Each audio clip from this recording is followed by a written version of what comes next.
Pittsburgh multi-use transfer pump, brought to you by Harbor Freight for cheap. There's the new pump. So we transferred over 3.5 gallons of the fuel tank over to my daily driver. Pretty simple. I just moved the 3.5 gallons over to a 1 gallon container, 1 gallon at a time. Go ahead and top off my daily with some 91 just to make the car happy. Other than that, that's pretty much it. One suggestion is with your towels, rags, or junk scrap shirts. This has fuel on it. I'm gonna go ahead and let that air dry out before I throw that away, just to be precautious for the next person that handles that. So for the fuel pump at this point, if you are just replacing your OEM original equipment, should be fairly simple.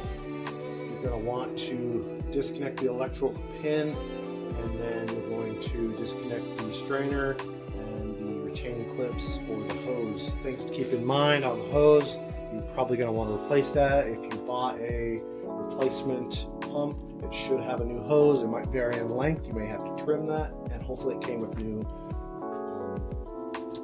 clamp style, like you see here from Grams. They gave me some stainless steel clamps and a perfect amount of hose there. I could probably do 2 of them if I really needed to. They gave me 2 separate strainers. I will be using this one. Once you have the unit separated from all these components, you should be able to remove the fuel pump and then put the fuel pump hose on first. Make sure you got the right length. Get that in there, clamp it down. The fuel pump will sit in the housing here. Good inspection. You could even wipe down the area, just making sure you get it nice and clean. And then something to keep in mind is the seal itself. I'll put a part number down on the screen, and then here's a part number for the fuel level sending unit. Here is the gasket you may need to replace. They're both around $20. If you ever tap into this, this seal needs to be replaced. I am not going to replace it. I'm going to inspect it and make sure that it is good. If it is good and I like it, I'll just keep it. As for that, I'm going to go ahead and remove this from the housing, and we'll go from there. Okay, so the removal of the electrical. First, you want to remove this green pin, retainer style on the electrical connection. It sits like this, preventing the pushing down of the retainer here to relieve itself. I simply used a screwdriver and started to wedge this up, relieving the pressure off of these clips, and then removed it, and then pushed down on the clip and work its way out. There's the electrical side of it. Now I have the ability to get the strainer and the hoses themselves and get those out. So on the strainer, there is a tiny, and I'll show you what the new kit, there's this tiny little, so you can see that tiny little metal, looks like a washer, but it has some barbs on it. They grab on, and they're right here. I've already started to work it off. So you remove that, and then you should be able to begin sliding this off, like so. It just, there's a barb type piece of metal, piece of plastic that sticks up, holds on here, and that little tiny washer with the barbs on it basically clamps on with those little barbs, providing enough restraint to hold this strainer flush and in position. So once that is removed, we can move on to, should be able to just slide out. I want to keep this because this is the cushion to the bracket, so you're not moving. You can see the little tiny, oh come on, focus. You can see a little piece of plastic that sticks up, that little washer with the barbs on it was holding it in. So now we'll go ahead and get both the clips there removed. And that will pretty much be it. We'll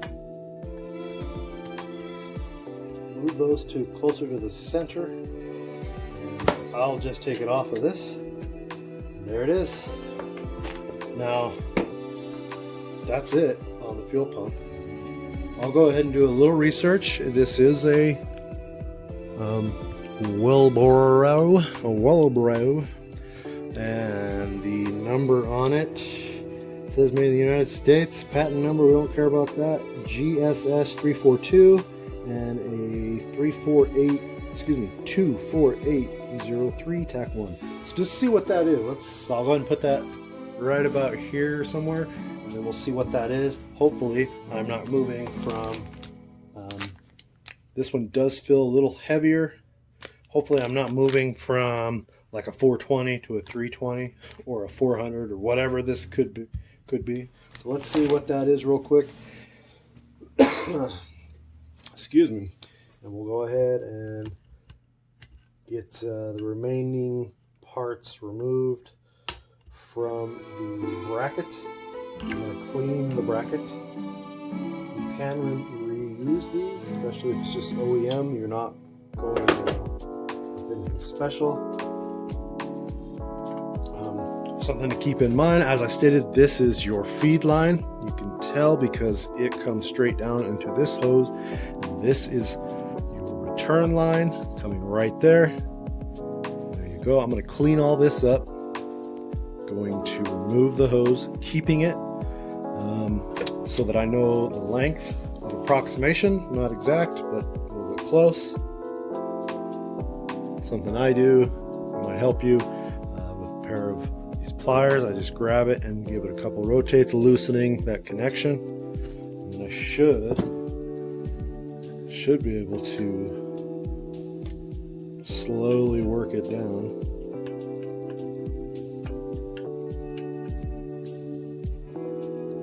At some point I'm gonna get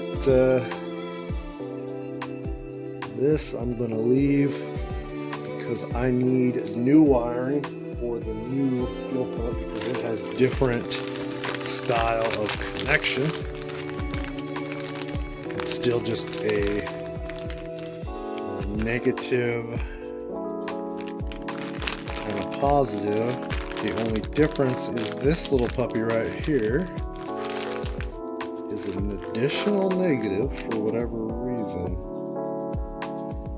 Not quite sure, maybe it's just added bonus. We'll go ahead and just negative that out. I see no instructions in the package or in the box on how they prefer their wiring, so that's not the greatest, but oh well. So as for your OEM products, just put it back the way you found it and put it back in. When you're bolting this down, when you're reinstalling this, just make sure you got a good seal. Make sure you're tightening these down, and I believe that the nuts are torqued down to 4.3 pounds, and yeah, that should do it. All right, have a good one. I give you my heart.